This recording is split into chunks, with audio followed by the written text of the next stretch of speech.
하나님의 말씀은 요한복음 8장 42절 말씀 보고자 합니다. 결론에 나온 말씀이거든요. 요한복음 8장 40절 결론의 부분에 해당되는 말씀입니다. 함께 읽겠습니다. 시작. 예수께서 이르시되 하나님이 너희 아버지였으면 너희가 나를 사랑하였으리니 이는 내가 하나님께로부터 나와서 왔음이라. 나는 스스로 온 것이 아니요 아버지께서 나를 보내신 것이니라. 아멘. 덧걸음 특강 혹은 이제 덧걸음은 웃걸음이라 위에 준다 해서 웃걸음이라고 표현도 합니다. 밑걸음은 아래 준다는 표현이어서 반대로 밑걸음이 반대로 웃걸음이 맞는데 덧걸음이라는 표현을 쓰더라고요. 덧걸음 특강이라는 제목의 말씀으로 나누고자 하는데요. 지난 시간에 이어 이제 지난 시간에는 바로 뭐뭐 하러 왔다. 내가 온 것은 하면서 뭐뭐 하라 함이라 이렇게 표현했던 6가지 말씀을 주로 이제 나누고자 초점을 두었고요. 오늘은 이제 바로 나는 뭐뭐 하러 왔다. 주님이 직접 나는 뭐뭐 하러 왔다. 이렇게 앞에 표현과 조금 다른 표현이었는데 같은 내용이기도 한데 주님이 분명히 목적의식을 더 확실하게 뭐뭐 하러 왔다. 이렇게 표현하고 있는 말씀 6가지를 좀 중심으로 나누고자 합니다. 이 덧걸음, 밑걸음과는 다르게 밑걸음 특강에서는 이제 기본적인 거 바탕으로 아주 기초적이고 기본적인 거 바탕으로 이제 하게 됩니다. 보통 밑걸음들은 이제 종합 질소 비료를 같은 거 많이 주거든요. 종합적인 비료예요. 그래서 그게 다양하게 식물 전체 또 전체가 잘 자랄 수 있도록 다양한 그런 비료 성분을 이제 거기에 들어있는 종합 비료 이런 형태로 주게 되는데 반면에 이제 덧걸음이나 웃걸음은 종합 비료 형태라기보다는 바로 이제 그 어떤 집중적으로 주게 됩니다. 그래서 이 종합 비료에는 농부들이 말에 의하면 칼이라고 하는 그 비료를 많이 준다고 합니다. 칼리는 칼륨입니다. 칼륨 성분을 많이 주는데 이 칼륨은 왜 그러냐면 열매 부분에 이 칼륨이 많이 있다고 합니다. 열매 맺게 하기에 초점이 두기 때문에 이 다른 것들은 칼이성 밑거름 특강에서는 종합적으로 주는 것은 나무가 자라게 하거나 식물이 자라게 하려면 종합적으로 주어야 다 도움이 되는 거죠. 반면에 이제 이 한여름에 막 자랄 때 주는 것은 그 종합적인 비료 주면 막 나무만 웃자란다고 합니다. 나무 막 웃자라고 열매 안 맺는다고 그래요. 잎사귀만 커지고 줄기만 쭉쭉 뻗어가고 열매는 안 맺는다고 합니다. 근데 열매를 맺게 하려는데 초점 둔 걸음이기 때문에 덧걸음, 열매우리한 걸음이기 때문에 이때는 칼륨 중심으로 열매를 주는데 그런 성분들은 대부분이 이제 일반 열매에 많이 들어있는 거라고 열매 껍질 속에 있는 성분이 이 칼륨 성분이 많다고 합니다. 그래서 이제 걸음을 줄 때 그런 걸음을 이제 열매 껍질을 이제 썩혀서 만들면 칼이 성분이 많아서 그런 것들을 많이 주면 오히려 열매를 많이 맺을 수 있다 이런 얘기도 하더라고요, 실제로. 그래서 이제 저희도 이제 이렇게 간단한 텃밭 가꾸면서도 이제 봄에는 잔디 같은 거 막 깎은 거 막 주지만 여름에 이제 그 거름 줄 때는 그 겨울 내내 그런 어떤 과일 껍데기라든가 또 이런 바나나 껍데기 이런 거 다 썩힌 거를 줍니다. 그런 거 주는데 그런 거는 이제 그 열매 껍데기 자체에 그 칼륨 성분이 많다고 합니다. 실제로는 감자 껍질이라든가 이런 것들 이런 것들이 이제 양파 껍질도 마찬가지겠죠. 이런 어떤 그 안에 알맹이 열매로 맺어진 그곳에 이런 것들이 많아서 그런 부분들을 주면 이제 훨씬 더 열매를 맺는데 도움을 줄 수 있다 이런 얘기를 하더라고요. 그래서 유튜브에 그런 얘기를 보면서 저도 활용하는 거죠. 그러니까 칼륨을 이제 그 일본 말로는 칼이라고 합니다. 칼이라. 그 한국에서는 칼이라고 씁니다. 일본 말로 가져와서. 근데 영어식 우리가 그 칼륨이 독일어랍니다. 독일어인데 라틴 말에는 칼이라는 표현이 있어서 그 말을 그냥 쉽게 가져왔다고 합니다. 이게 전혀 근거가 없는 것이 아니라 관계가 있는 거기 때문에 뭐 상관없을 것 같고, 시골에서는 그야말로 칼이 이렇게 많이 쓰거든요. 이제 농사 짓는 분들 아니까 또 그런 부분에 좀 알 필요가 있을 것 같아서 그렇게 얘기하고, 요즘 표현을 한다면 칼륨이라는 표현이 맞을 것 같죠. 그런데 칼륨은 발음이 복잡하잖아요. 그래서 이제 발음이 좀 약간 쉽게 하려고 카리카리 했던 것 같아요. 요소. 질소라는 표현 알잖아요. 질소보다도 요소 뭐 이렇게 해서 이제 그렇게 쓰는 거고요. 근데 이런 식으로 이제 해서 비료를 만드는 거죠, 사실은. 근데 어쨌든 이제 이런 웃거름을 이렇게 주어서 주는 데 초점은 열매를 위한 웃거림이죠. 그야말로 열매를 더 확실하게 맺기 위한 웃거림인데, 오늘은 이제 지난번에 이어서 이제 예수께서 나는 뭐뭐 하러 왔다 한 6가지를 나눠보려고 합니다. 여기서는 이제 칼이라고 하는 성분, 아까 칼륨 중심으로 주듯이 뭔가 한 가지 분명한 목표 중심으로 정확하게 얘기하고 있는 거죠. 나 예수님의 성품, 나는 온유하고 겸손하다, 뭐 이런 어떤 종합적인 얘기가 아닙니다. 나는 길이요 진료, 나는 생명이다, 뭐 이런 식으로 그게 그 밑거름 특강에 그런 얘기 쭉 했거든요. 종합적인 얘기고 기초적인 얘기죠.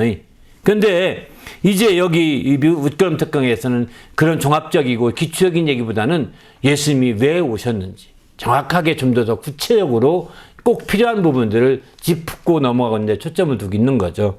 그런 의미에서 앞서서 말씀드린 거 6가지 말씀드렸고, 오늘은 이제 7번째로 이 나는 죄인을 부르러 왔다. 아주 딱 부러지게 말하면 더 이상 군더더기 필요 없습니다.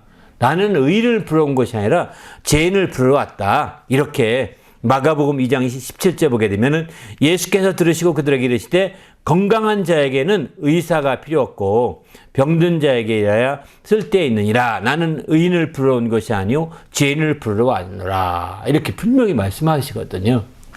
바로 예수님이 죄인을 부르러 왔다는 거예요. 그래서 예수님의 복음의 첫 일성 자체가 회개하고 하나님 나라에 가까워서 회개하고 복음을 믿으라 라고 하는 것이 마가복음 1장 15절에 그게 복음의 첫 일성이거든요.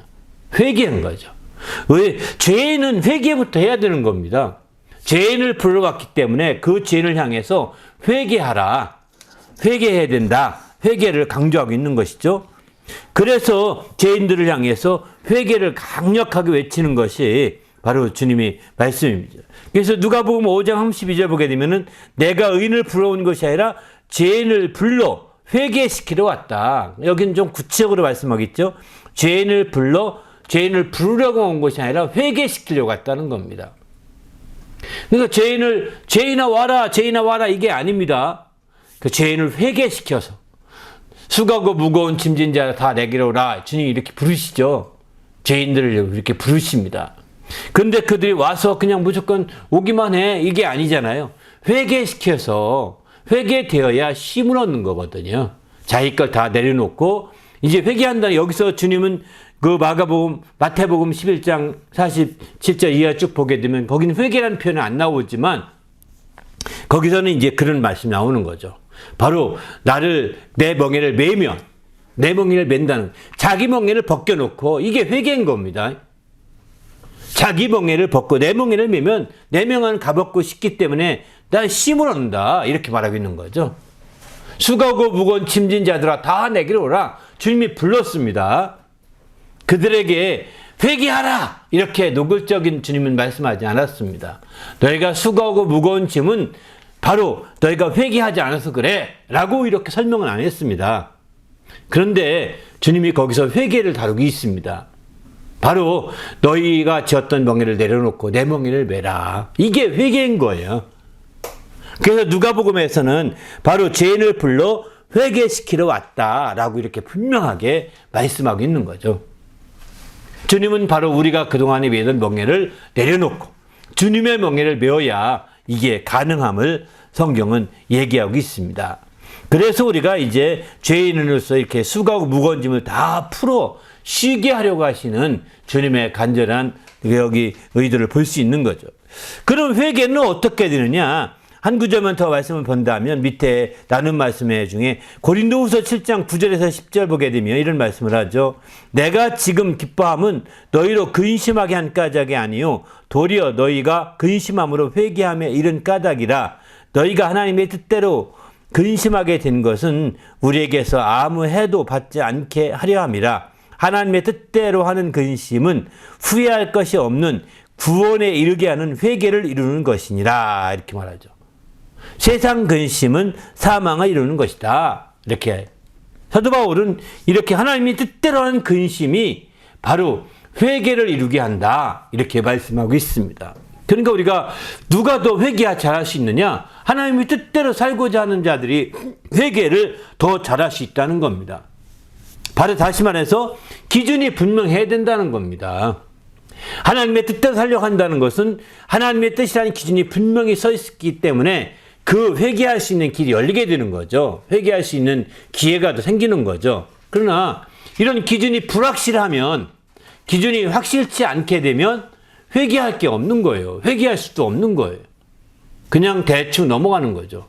자기 생각과 자기의 모든 것들을 초점 두고 살면 회개할 게 없는 거예요.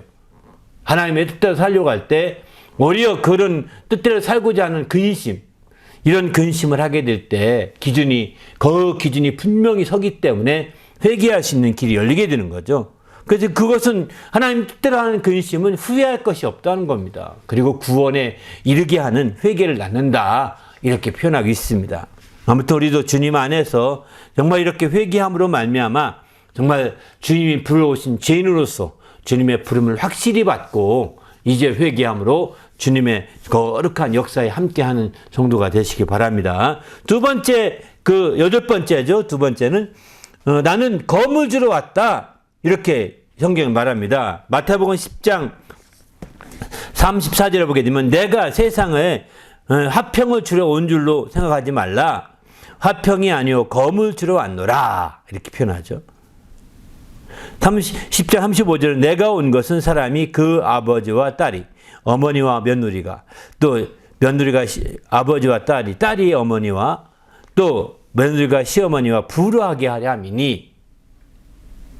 여기서 주님이 검을 주러 왔다. 이 표현은 역설적인 표현입니다. 검을 주러 왔다는 표현은 주님이 역설적인 표현입니다. 왜? 그 다음 35절 보게 되면 이렇게 내가 온 것은 사람이 아버지와 또 딸이 어머니와 며느리가 시어머니와 불화하게 하려 함이라는 겁니다. 아니 그게 말이 안 되잖아요. 그죠? 그러나 주님이 분명히 이렇게 말씀하셨습니다. 검을 주러 왔다는 것은 그냥 불화하게 왔다. 이렇게 표현하는 셈이죠. 이 불화하게 오고 검을 주러 왔다는 것은 바로 이제 그 새로운 질서를 세우러 왔다는 표현입니다. 새로운 질서를. 새로운 질서가 이제 주님을 영접하고 주님을 만난 사람들은 새로운 관계 설정이 돼야 됩니다. 새로운 관계 설정이 되고 새로운 역사를 이루어야 되는 거죠. 그러나 이렇게 새로운 관계 설정이 안 되면 이제 뭐하죠? 주님이 누가복음에 보면 이제 이런 말씀을 하죠. 칼로 흥한 자는 다 칼로 망한다. 주님 이렇게 말씀하시거든요. 검을 주러 왔다고 하면서 왜 주님이 칼로 흥한 자는 칼로 다 망한다고 이렇게 말씀하겠어요? 예? 이것은 아니거든요. 주님이 칼로 주러 온 것, 칼로 다 망한다는 것은 바로 이제 칼 자체를 처음부터 주는 게 목적이 아니라 새로운 질서를 이루고자 한다는 거예요. 예.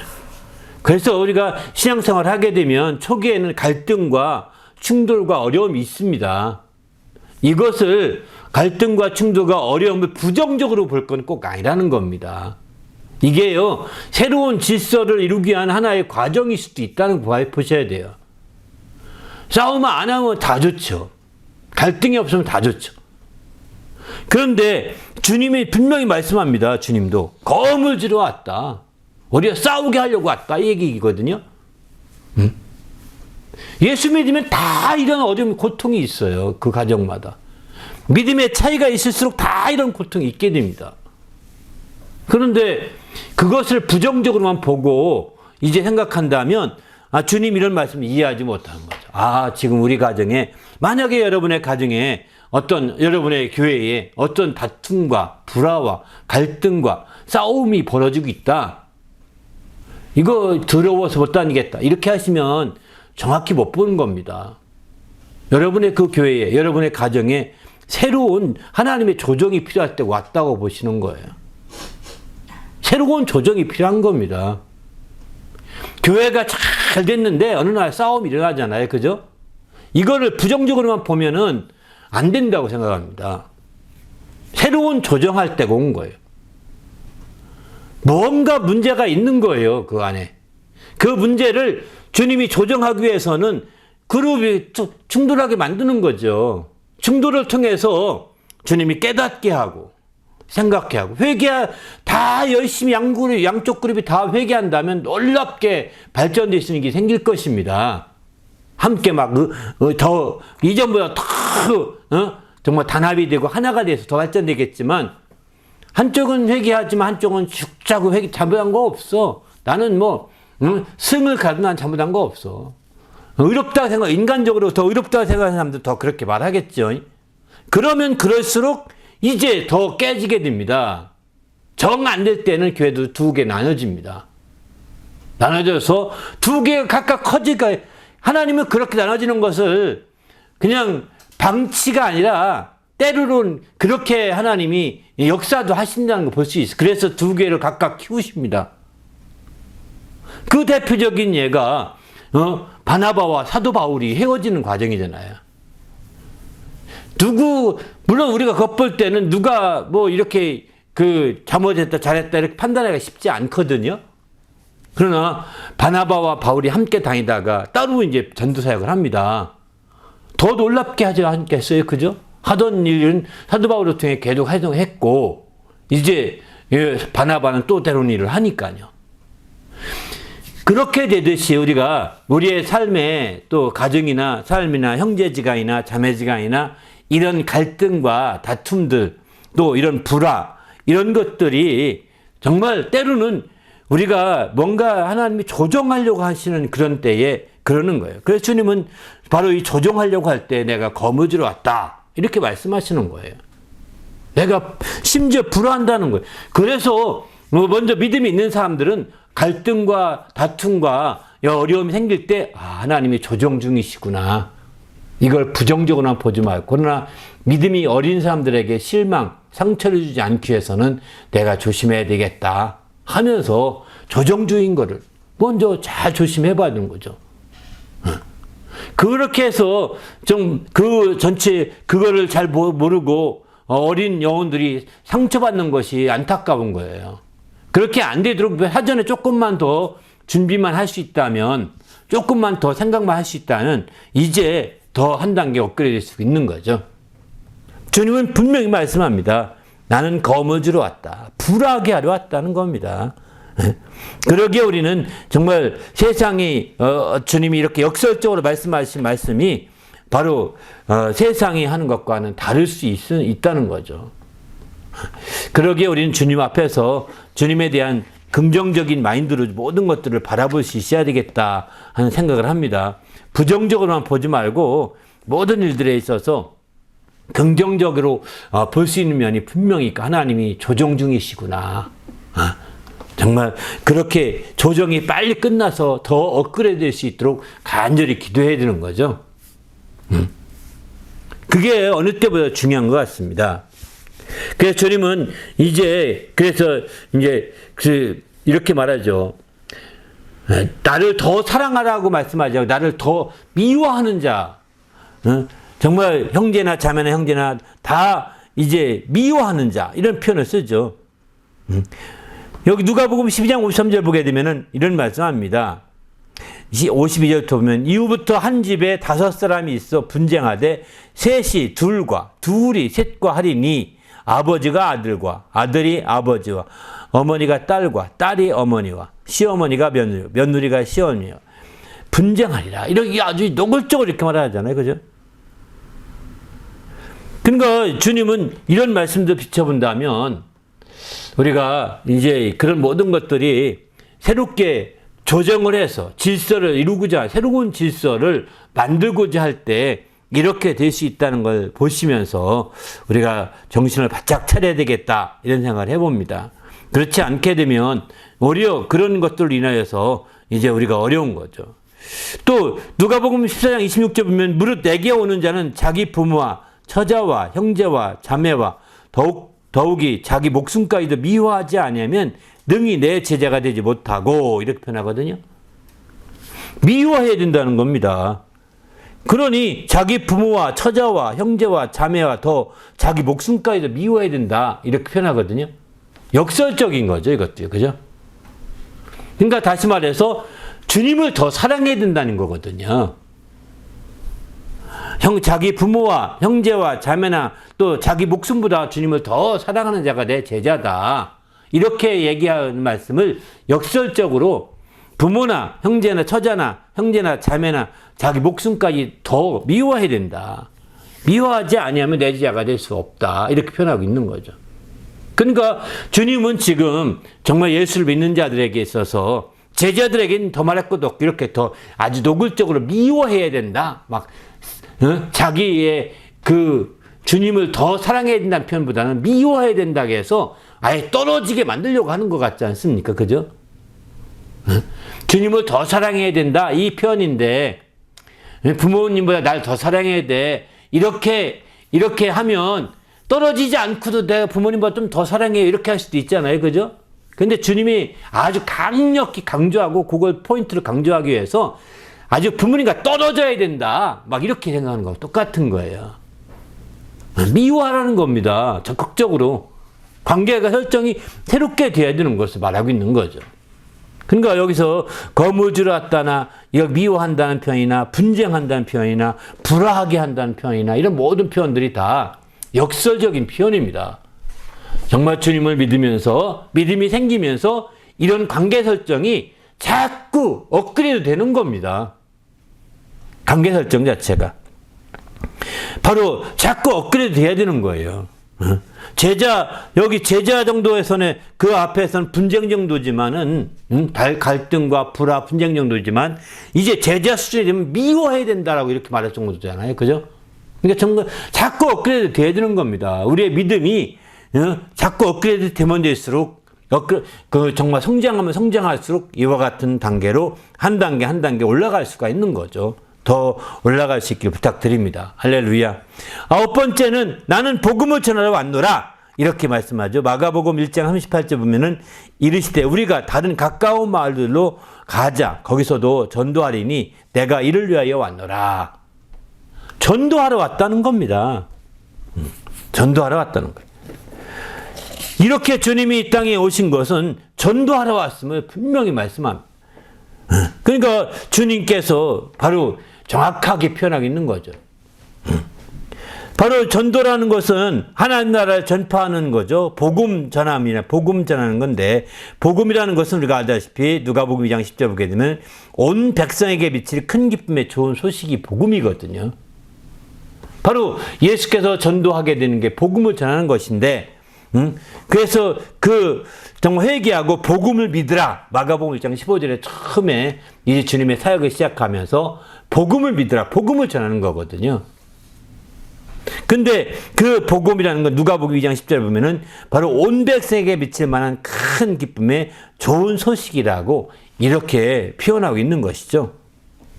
그래서 우리가 이 복음을 전하는데 이것 때문에 주님 오셨다는 겁니다. 이것을 위하여 이게 복음 전하는 것이 주님의 목적이라는 겁니다. 그래서 주님은 어디로 가든지 이렇게 복음을 전하고자 힘썼던 것을 보게 됩니다. 주님이 일상생활 하셨지만 일상생활하고 이제 그가 공생에 들어서 어디를 가든지 복음을 전하고자 힘썼던 것을 보게 됩니다. 그를 만나는 자들에게 복음을 전하고자 했던 거죠. 그냥 이제 그 만난 자들의 그냥 얘기하고 농담하고 지나간 것이 아니라 복음을 꼭 나누려고 했다는 거예요. 그래서 우리도 할 수만 있다면 우리를 만나는 자들에게 이 복음을 자꾸 나누려고 해야 됩니다. 틈만 나면 복음을 전하려고 몸부림치는 거죠. 이게 바로 그 그리스도인의 주님을 닮은 모습, 예수님에 속한 그리스도인의 모습이라고 정상적인 모습이라고 볼 수가 있는 거죠. 그저 우리가 복음을 전할 수 있는 어떤 특별한 시간을 만들고 이제부터 복음 전하는 시간입니다. 이렇게 해서는 것이 아니라는 겁니다. 이제부터 복음 전하는 시간이고 또 이제 복음 전하는 타임이기 때문에 그 시즌이기 때문에 복음 전합시다. 이렇게 해서 할 문제가 아니라는 겁니다. 우리에게 주어진 시간, 내가 만난 사람들에게 나의 삶의 현장 속에서 이렇게 복음을 증거하고 전함으로 말미암아 이제 주님의 오신 일들을 함께 이루어가게 되는 것이죠. 그래서 다른 말로 가자. 내가 이를 위해서 왔다고 주님이 이렇게 말씀하시면 또 주님이 제자들을 세우면서 12를 세우시죠. 마가복음 3장 14절 보게 되면 그들을 보내사 전도도 하고 자기와 함께 있게 하시고 전도도 하고 이렇게 그 제자를 세운 목적 3가지를 얘기하잖아요. 함께 있고 전도도 하고 권능을 주어 권능 귀신을 내어 쫓게 하려 하셨다. 이렇게 표현하고 있습니다. 바로 이런 측면에서 볼 때 전도라는 것은 우리가 주님의 그 제자로서 여기 제자로서 아주 중요한 거죠. 그래서 우리는 지금 주님 앞에서 이제 주님이 12 제자를 부를 때의 그 초기의 제자 모습이나 우리의 모습이나 사실은 동일하게 보셔야 됩니다. 이제 그런 제자들을 주님이 보내시면서 그들을 사도가 되게 하시는 거죠. 그러니까 우리가 지금 내가 무슨 제자야 이렇게 할지 모르지만 진정한 크리스찬들은요 주님의 제자입니다. 그리스도인들은 다 주님의 제자입니다.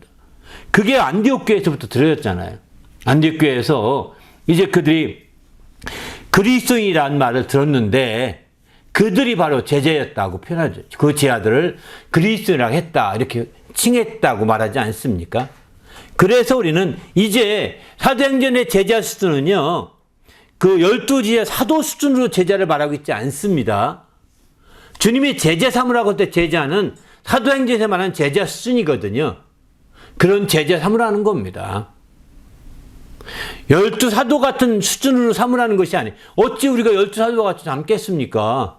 불가능한 거죠. 사도들에게 말해 너희도가 제자 삼으라 해서 삼았는데 그들을 그리스도인이라고 했다 이렇게 말하고 우리 그리스도인들은 바로 그런 측면에서 참된 그리스도인들은 제자라고 볼 수가 있는 거고 이런 제자들은 나가서 바로 이제 꼭 해야 될 일이 그리스도와 함께하고 또 이제 주님과 함께 임마누엘을 늘 주님과 함께 교제하고 나누고 그 다음에 전도하는 거 이게 굉장히 중요한 큰 그 제자로서의 어떤 역할이라고 할까요?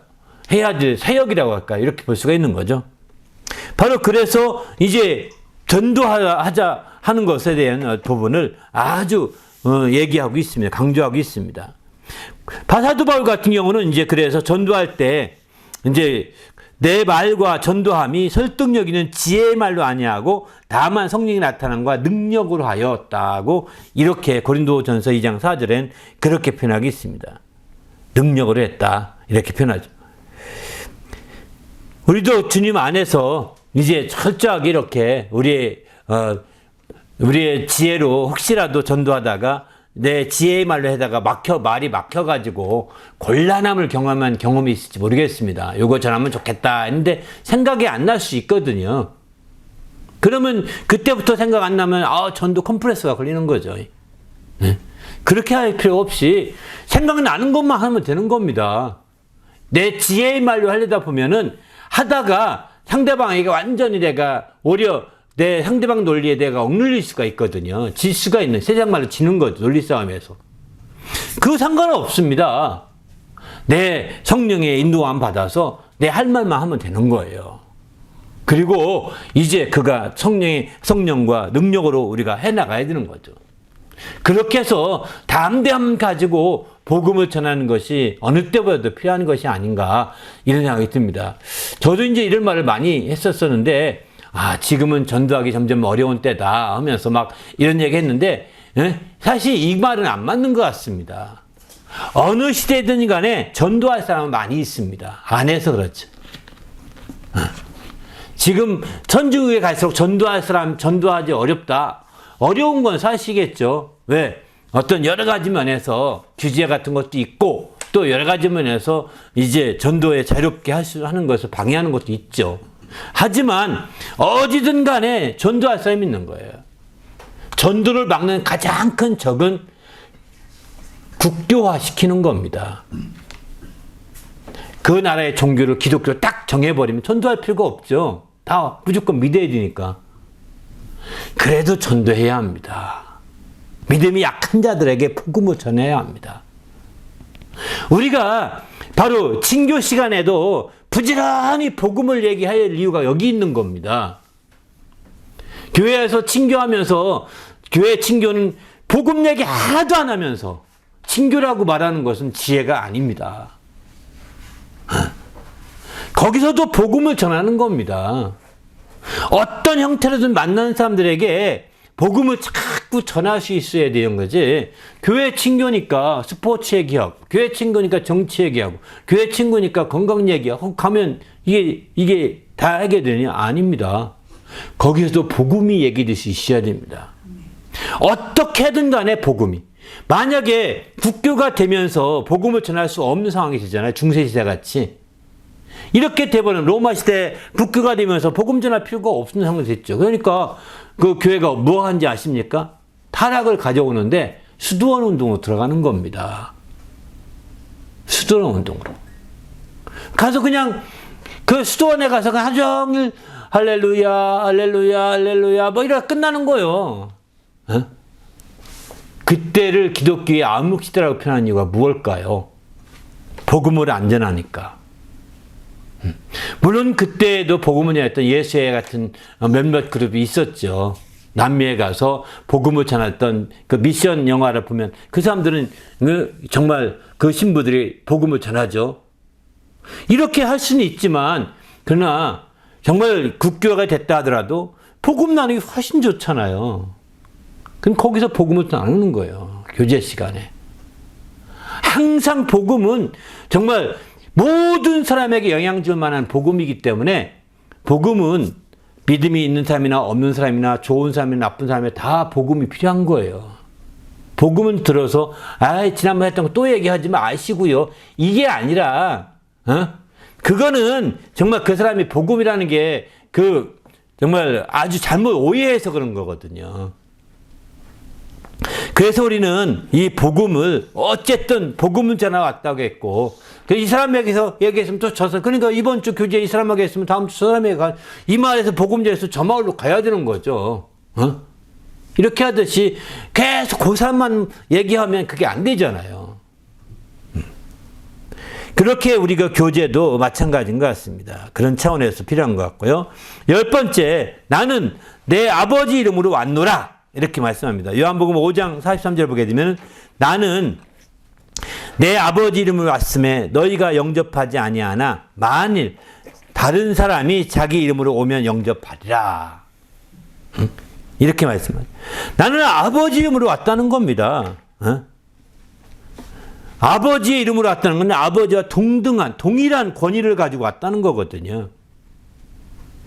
아버지와 동일한 권위를 가지고 왔음을 나타내는 건데, 그런 아버지께서 이렇게 예수라는 이름 자체도 이제 스스로 취하지 않고 아버지께서 지어주신 것이다 라고 이렇게 표현하지 않습니까? 아들을 알 이름을 예수로 알아. 마태복음 1장 21절 보면은 이렇게 분명히 예수라고 아버지께서 지어준 이름이거든요. 아들의 이름을. 그리고 예수께서는 나중에 말씀하시기를 이렇게 말씀하시죠. 아버지가 내게 주신 아버지 이름이다. 요한복음 17장에서는 그렇게 표현하죠. 내게 주신 아버지 이름이다. 그러니까 아버지의 이름으로 그가 아버지께 지어진 예수 이름인데 그것은 내게 주신 아버지 이름이었다라고 표현하지 않습니까? 그러니까 아버지와 동일한 권위가 있다는 그 이름으로 행하는 이상은 아버지와 동일한 그 권위가 있는 거죠. 그래서 요한복음 1장 11절 12절 보게 되면은 영접하는 자, 그 이름을 믿는 자라고 표현하고 있습니다. 예수를 영접한다고 할 때 예수 영접합니다. 내 안에 오시옵소서. 주님으로 오시옵소서. 막 이렇게 우리가 마치 그 뭔가 예수님을 내 속으로 확 이렇게 모셔 드리려고 하는 마치 그 어떤 거 상상하기 쉽거든요. 물론 저도 환상을 본 적이 있는데 그 하루는 성경 읽다가 성경에 환상이 열렸는데 갑자기 예수님이 낙이 타고 입성하는 광경을 성경 읽는 중이었는데 딱 그게 영상으로 보이는 거예요. 성경 전체가 하나의 화면, 요즘 아이패드처럼 이렇게 쫙 보이는 거예요. 그러더니 갑자기 아이패드 움직이던 낙이 타신 예수님이 저기 낙이 타신 성경에 낙이 타는 그림이 보여요. 영상이. 그래서 그분이 다 이렇게 하더니 갑자기 가운데쯤 오시더니 확 튀어나와서 내 속으로 막 뛰어나오더라고요. 이게 입체 영화처럼. 깜짝 놀라서 이거 뭐지? 이렇게 하다가 이제 깼어요. 깼다기보다는 그리고서는 중단됐어요. 그 환상이 사라져버렸는데 그 다음에 진짜 평안함이 오더라고요. 저는 진짜 잊을 수 없는 제 체험 중에 한 가지인데, 그 체험을 보면서 마치 주님이 이렇게 영접한다고 할 때 그게 막 주님이 확 들어오시는 것처럼 우리가 이렇게 생각하는 그 영접함을 생각하는데, 사실 영접한다는 것은요, 그 이름을 믿는 자라고 요한복음 1장 12절은 그렇게 표현하고 있습니다. 믿는 자라는 겁니다. 바로 아버지의 이름으로 왔음에 그 이름을 그대로 믿는 겁니다. 이런 사람이 하나님의 자아된 권세가 있다고 말씀하고 있는 거죠. 이런 사람에게. 그게 얼마나 중요한 건지를 잘 가르쳐 주고 있는 거죠. 그리고 더 나가서는 이제 요한복음에 보게 되면 이제 내 이름으로 기도해라. 응답해 주신다고 주님 요한복음 14장 13절에서는 또 이렇게 가르쳐 주시죠. 내 이름으로 기도하라. 응답해 주신다는 겁니다. 이렇게 분명하게 주님이 가르쳐 주고 있는 것이죠. 그래서 우리도 이제 주님 앞에서 정말 예수의 이름으로 이렇게 응답받는 것이 얼마나 중요한 건가 하는 것을 잘 보여주게 됩니다. 예수의 이름이 우리에게 실질적인 그 놀라운 역사라는 것을 예수 아버지의 이름으로 오셨기 때문입니다. 그래서 예수를 믿고 예수의 이름으로 우리가 산다는 것이 참 복되다는 것을 더 생각해 주죠.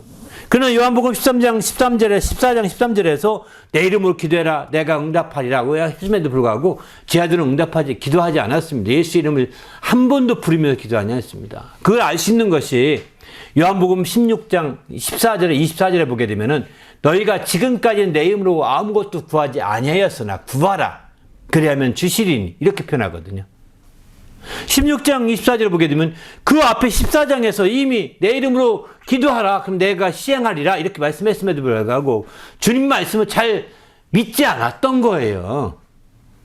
그런데 요한복음 16장에서 드디어는 내 이름으로 너희가 아무것도 구하지 않았다. 그러나 이제부터 구하라. 그러면 내 기쁨이 충만하리라. 이렇게 말씀하십니다. 이제부터 구하라. 내 기쁨이 충만해라. 이렇게 말씀하시는 거 보면서 예수 이름으로 주님이 오셨고 주님이 얼마나 그 권위 있게 말씀하는 건가 하는 것을 잘 보여주고 있는 대표적인 말씀이라고 볼 수가 있는 거죠. 우리도 주님 안에서 예수 이름으로 말미암아 이런 놀라운 주의 축복의 역사가 있길 바랍니다. 할렐루야. 또 이제 11번째는 내가 심판하러 이 세상에 왔노라 이렇게 말합니다. 요한복음 9장 39절 보게 되면은 예수께서 이르시되 내가 심판하러 세상에 왔으니 보지 못하는 자들은 보게 하고 보는 자들은 맹인되게 하려 함이라 하시니. 심판을 왔다. 주님은 분명히 다른 말씀에 보게 되면 요한복음 3장에 보면 구원하러 왔다고 말씀하셨죠. 심판을 왔다고 말씀하시지 않았거든요. 요한복음 3장 17절 보게 되면은 하나님이 그 아들을 세상에 보내신 것은 세상을 심판하려 하심이 아니요 그로 말미암아 세상이 구원을 받게 하려 하심이라 이렇게 말했거든요.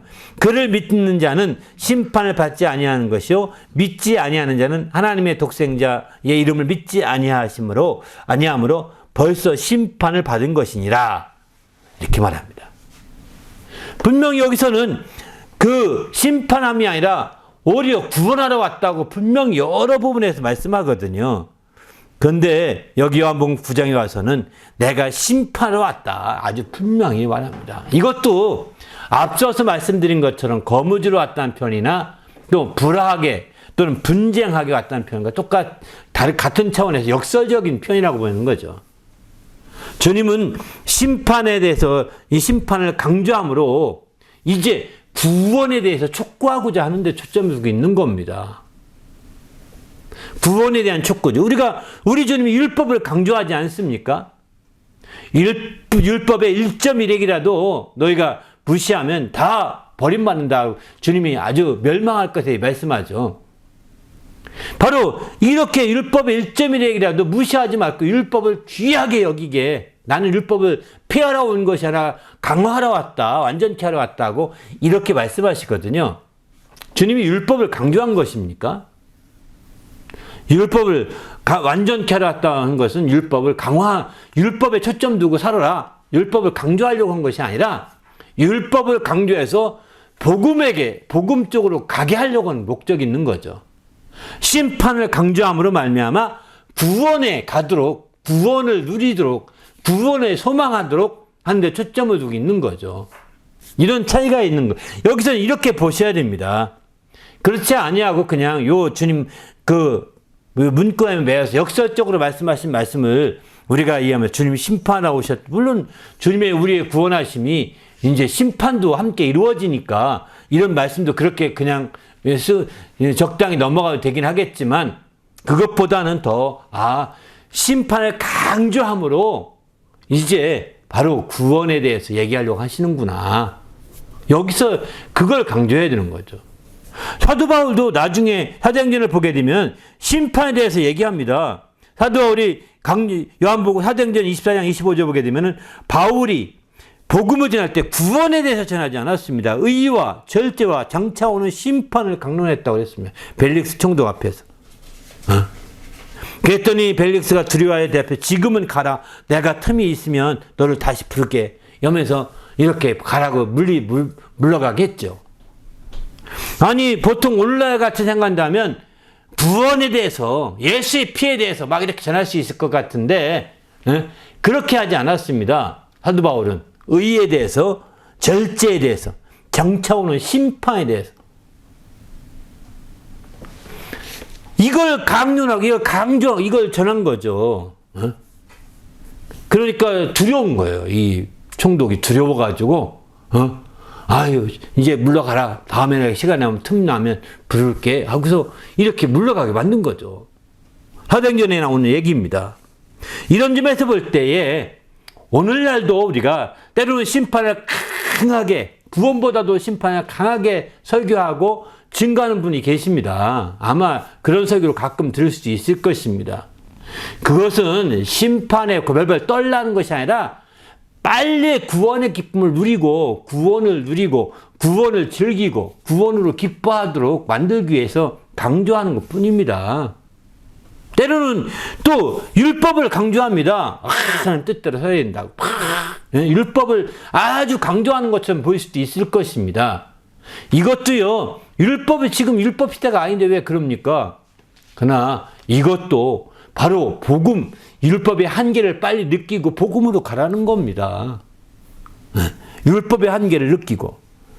그렇게 한 역설적인 설교요. 역설적인 그런 증거이지 이게 어떤 다른 것이 아니라는 거죠. 우리도 그런 측면에서 볼 때 우리가 적극적으로 마지막 때 정말 주님이 심판하러 오셨음을 이해하고 깨달으시길 바랍니다.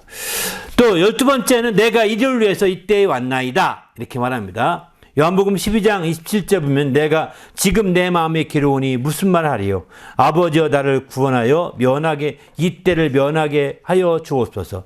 그러나 내가 이를 위하여 이때에 왔나이다. 이렇게 말합니다. 요한복음 12장의 이 말씀은 배경은 헬라인 예수께서 이제 예루살렘에 올라왔다는 얘기 들으면서 예수님이 예루살렘 입성하신 이후의 얘기입니다. 마지막 종려주간, 마지막 그 고난주간, 한 주간, 그때 벌어진 일이거든요. 예수님 입성하신 후에. 요한복음 12장에서 이제 입성하시게 되는데, 이 입성하신 소식 듣고 나서 헬라인들이 찾아와서 예수 만나고 싶다고 얘기합니다. 그때에 헬라인이 몇 사람이 찾아 만나고 싶어 할 때 예수께서 이와 같이 얘기하시는 거예요. 이제 인자가 영광을 얻을 때가 왔고 영광을 얻을 때가 되었도다 이렇게 말하죠. 그러면서 이제 내가 하늘의 미랄이여 땅에 떨어져 죽으면 많은 열매를 맺으려니와 이제 죽지 않으면 하나 그대로이다 뿐이다라고 요한복음 12장 24절에 이런 말씀도 하시죠. 그리고 나서 이어진 말씀입니다. 주님이 죽음을 앞두고서 죽음에 대한 언급인 거예요. 헬라인이 만남을 얘기하자. 주님이 죽으신 이후에 헬라인에 대해서 자꾸 복음을 증거했지 죽으시기 전에는 헬라인에 대해서 복음을 적극적으로 증거하지 않았습니다. 오히려 이스라엘의 잃어버린 양들을 초점 두고 주님이 공생애를 사셨던 걸 보게 됩니다. 주로 유대인 지역에서.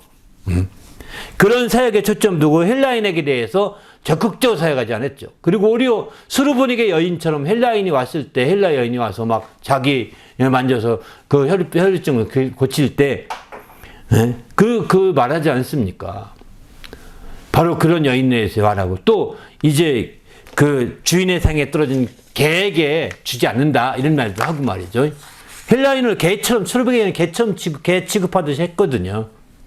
그런데 그러니까 그 여인이 믿음을 발휘해서 정말 나는 이제 주인의 상에 떨어진 개도 주인의 상에 떨어진 부스러기도 먹지 않습니까? 이렇게 말하면서 믿음을 아주 끝까지 붙들어질 때 오히려 주님의 축복을 받을 수 있게 된 거죠. 그러나 주님이 적극적으로 헬라인에 대해서 이방인에 대해서 복음을 전하려고 하지 않았다는 것, 단지 유대인들에게 초점을 두었었던 거죠. 그런데 마지막 죽음을 앞두고서 헬라인에게로 이제 복음이 확 확산될 것을 주님은 아시고 이제 저들이 날 만나지 않고 보니까 내가 때가 왔구나, 내가 죽을 때가 왔구나 하는 것을 직감하시고 하신 말씀인 거죠. 그리고 주님이 기도하시면서 내가 이때를 위해서 왔다 하고 이렇게 말씀하는 거죠. 그런데 지금 내 마음이 괴롭다는 것은 바로 죽음에 앞두고 마음이 적잡함을 표현한 표현인 거죠. 그리고 마침내 주님이 이때를 위해서 왔다고 이렇게 표현하고 있습니다. 마지막 이 표현이 비슷한 표현 중 하나 있는데 요한복음 18장 37절 보게 되면 빌라도가 이르되 내가 왕이 아니냐? 예수께서 대답하시되 내 말과 같이 내가 왕이니라. 내가 이를 위하여 태어났으며 이를 위하여 세상에 왔나니 곧 진리에 대하여 증언하려 함이로라. 무릇 진리에 속한 자는 내 소리를 듣느니라 하신대. 마지막 빌라도의 그 어떤 앞에서 그가 이를 위해서 태어났고 이를 위해서 세상에 왔다 이렇게 말합니다. 바로 이제 진리에 대해서 증언하려고 왔다고 이렇게 표현하고 있는 것이죠. 그래서 왔다 여기서는 이를 위해서 왔다 이 표현에는 두 가지 측면이 있는 거죠. 오늘 본문 말씀 죽음을 앞두고 이제 죽음을 통해서 정말 이렇게 놀라운 하나님의 뜻을 이루고자 하는 것이고 또 이렇게 진리를 증언하러 왔다고 하신 말씀인 거죠. 그래서 헬라인의 만남과 예수가 얻을 영광이라는 건 여기서 죽음을 의미한 예수의 죽음은 헬라인의 만남과 굉장한 죽음 이후에는 적극적으로 헬라인 곧 이방인들에게 대해서 복음을 증가하는 역사가 펼쳐지는 것도 여기에 있는 거죠. 아무튼 우린 주님 안에서 이렇게 주님이 이런 일을 위해서 분명히 왔다는 거예요. 죽으시기 위해서 오셨고 진리를 증언하게 오셨다라고 딱 부러지게 표현하고 있는 것이죠. 또 마지막 결론적으로 이제 아까 읽었던 말씀인데요. 바로 요한복음 8장 42절 보게 되면은 예수께서 이르시되 하나님이 너희 아버지였으면 너희가 나를 사랑하였으리니 이는 내가 하나님께로부터 나와서 왔습니다. 나는 스스로 온 것이 아니요 아버지께서 나를 보내신 것이니라. 이렇게 말합니다.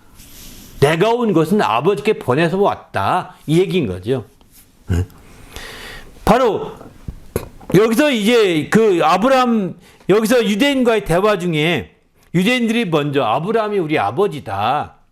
이런 말을 합니다. 그러니까 예수께서 하나님은 아버지 하니까 그들은 아브라함이 우리 아버지다. 이렇게 말합니다. 그러니까 예수께서 예수가 하나님의 아버지라는 걸 들으면서 이제 그렇게 말하니까 이제 유대인이 다시 말합니다. 요한복음 8장 41절에 보게 되면 이런 표현을 하죠. 다시 말하기를 아버지는 한 분뿐이시니 하나님이시라 이렇게 유대인들이 이렇게 말을 하죠. 그런데 이렇게 말하니까 42절 얘기 그 얘기를 바탕으로 하는 겁니다. 만일 하나님이 하나님이 자기들 아버지라고 하니까 아브라함도 아버지라고 함에도 불구하고 또 하나님을 아버지라고 하니까 하나님이 너희 아버지였으면 너희가 나를 사랑하였으리니 이는 내가 하나님께로부터 나와서 왔음이라. 그런데 바로 하나님을 아버지로 하는 것이 너희는 아니다. 아브라함을 아버지, 육신의 그 세상의 땅에 속한 자를 아버지로 하는 것이 너희지 어찌 하나님을 아버지로 하느냐 말뿐이다 이 얘기인 거죠 사실은. 그러나 여기서 확실한 것은 예수님은 바로 아버지께서 보내셔서 왔다는 것을 여기 강조하고 있는 겁니다. 그래서 너희가 진짜 하나님을 아버지라고 생각한다면, 아버지라고 안다면 나를 사랑할 수밖에 없었을 건데 이렇게 나를 사랑하지 않고 미워해서 죽이고자 하는 그것은 너희가 하나님의 아버지가 아니라 아브라함은 아버지일지 모르지만 땅에 속한 자를 아버지라 하고 나는 하늘에 속한 하나님을 아버지라 한다. 이 큰 차이가 있다라고 주님이 여기서 얘기하고 있는 거죠. 사실은. 그렇습니다. 우리 주님께서 정말 이렇게 주님이 오신 것은 아버지께서 보내셔서 오신 거예요. 그가 내가 가겠습니다. 자원해서 가겠습니다. 이게 아니죠. 아버지께 보내셔서 단군 신화에 보게 되면 이제 환웅이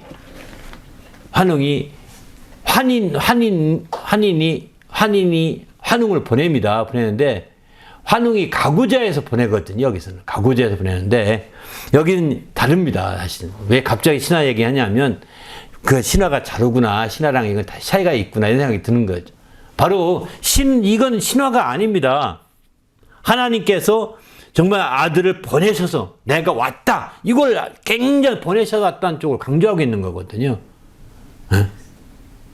그러나 이제 단군 신화에서는 환웅이 홍익인간으로 어디 할까 찾고 있고 막 이렇게 해서 그렇게 하다 보니까 그 환웅이 그 아버지가 보내서 마침내 그를 파송하게 되는 거죠. 가려고 막 하니까.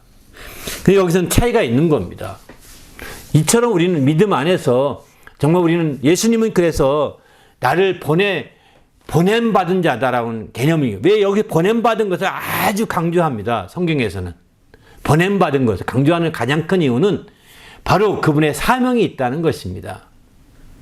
그분의 사명을 이루고자 하는 초점이 있는 거죠.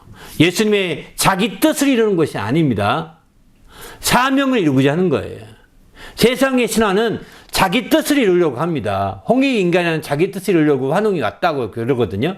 그런데 세상은 다 자기 뜻을 이루려고 왔다고 하늘에서 내려왔다 이런 표현을 쓰는데 하나님은 안 그래요. 예수님은 그렇지 않습니다. 보냄받았다는 표현을 아주 강조합니다. 내가 내 뜻을 이루려고 온 것이 아니라 아버지의 뜻을 이루려고 왔다 이런 표현인 거예요. 그런 측면에서 우리가 예수님이 오심에 대해서 확실하게 세상의 어떤 논리나 세상의 어떤 개념들을 생각하면서 이렇게 생각하시면 큰 오해인 것 같습니다. 그래서 우리 모두가 주님 안에서 철저히 예수님의 오심을 확실하게 이해한다면 우리가 예수에 속한 크리스찬일진데는 함께 그 오셔서 하셨던 일들을 함께 이루고 함께 그 일의 역사를 동참하게 되는 거죠. 이렇게 동참하게 될 때 하나님의 영광을 보지 않겠습니까? 함께 기도할 때 하나님, 우리가 마지막 때에 더 철저히 이런 하나님의 뜻을 이루며 하나님의 영광을 드러내는 귀한 삶이 될 수 있도록 인도해 달라고 오늘 말씀 생각하면서 마지막 때 주님의 보내심 받아서 오신 우리 주님이 오셔서 하신 그 목적의 일들이 우리도 함께 이루어가기에 부족함이 없도록 늘 깨어서 주님과 함께 사명을 가지고 나갈 수 있도록 인도해 달라고, 그게 바로 오늘 바로 열매를 위한 덧걸음의 이제 중요한 신령한 걸음이 되지 않겠는가 하는 생각이 듭니다. 함께 기도하사 하나님, 이런 신령한 걸음이 내게 부어진 바가 되어서 정말 우리가 열매 줄 수 있도록 이제 주님의 큰 사명을 함께 느끼고 나가는 성도가 되게 달라고 간절히 기도합니다.